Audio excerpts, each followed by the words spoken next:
Christian who's from another planet. Let's introduce ourselves, starting over here. I'm Danny. I'm Donnie Wahlberg. Jordan Knight. Joe McIntyre. And I'm John Knight. Nice jacket. Yeah. Everyone was just telling me on the whole set.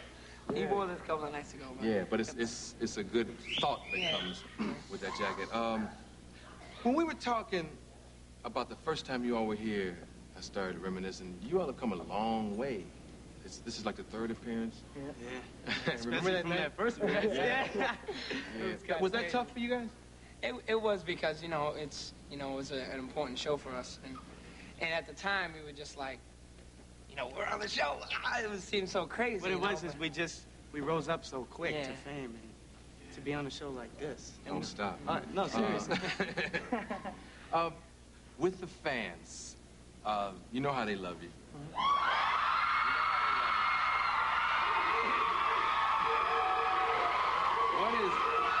What is the most bizarre thing a fan has done? There's so much stuff that they do. It's really like... Did somebody dress up like Michael Jackson or something to try to get to you all? No, surprisingly, there was one of our few dude fans, And yesterday at the show, he was trying to pose as Danny's brother. And he was just saying that he wanted to, everyone thinks he's his brother and stuff like that. So they're... Oh, you know what? I'm sorry. Oh, go ahead. No, go ahead. Some girl the other day came up and said she was, Yeah, she worked for Arsenio Hall, that's right. She worked for you. Yeah. Said she She had needed a questions. clipboard and stuff. Oh, really? Yeah, trying to get onto her. We said, all right, we'll see you Tuesday then. So we see pretty bizarre stuff like that. She was like 14 with a clipboard. We had a whole row of headbangers the other day, real heavy metal dudes. They was in the second row at our show, and it was crazy. I mean, it was crazy, because we would go out there on stage, and there's these like 6 dudes with long hair and beards and leather jackets, and they're just banging their head the whole show. It was crazy, man. It was crazy. What was it like when you all worked the Apollo?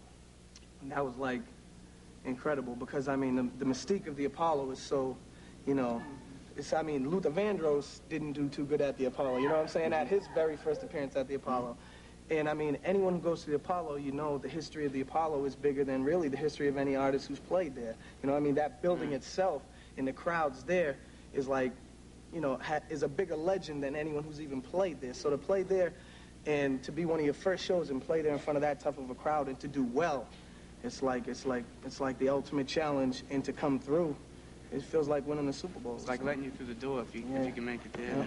They were real warm? Yeah. Because Sinbad was talking about it the other night. He was saying, if you get through an Apollo audience, then you really in show business. Exactly. Yeah. I'm sorry. No, go ahead, man. We keep interrupting. What were you doing pre-New Kids? I was, when I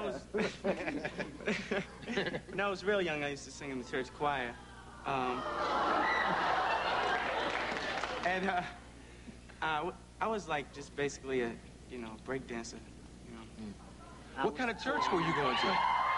Episcopal. Everyone says, was it gospel church? Yeah. No, it wasn't. Oh, okay. John was working at Burger King supporting his brother. Yeah.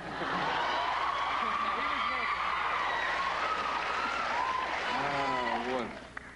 Anybody got steady girlfriends? No. Oh,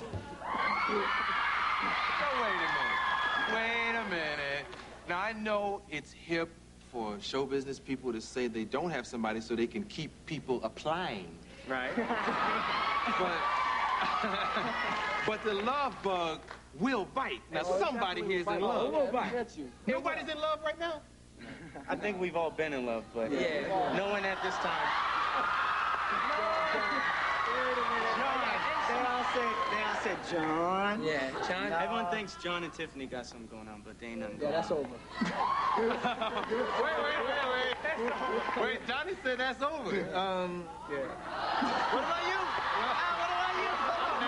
I thought it was me and Tiffany. No, I'm just kidding. I'm just kidding. No, seriously, no one at this time. Okay. It's getting hot in Okay, let's turn up the heat, make it even hotter. Let's do that. There's a lot of controversy always surrounding the group.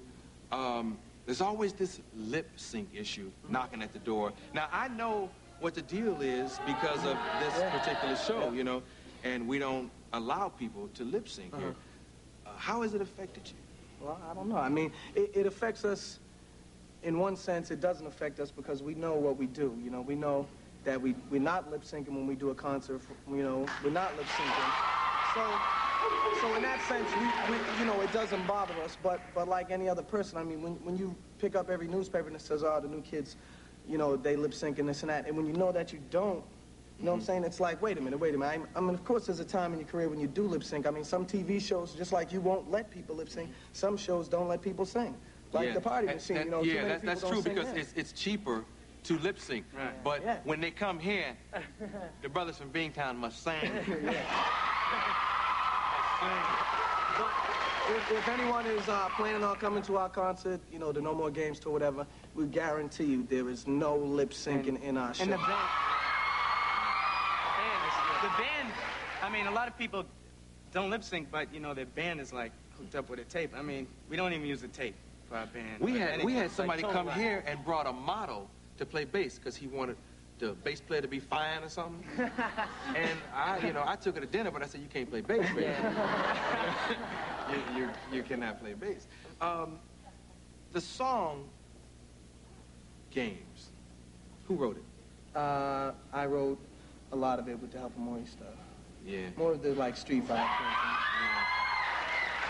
Let's take a quick commercial and come back and talk about some of the things that you all are going through and what brings that song to the camp. We'll be right back with New Kids on the Block.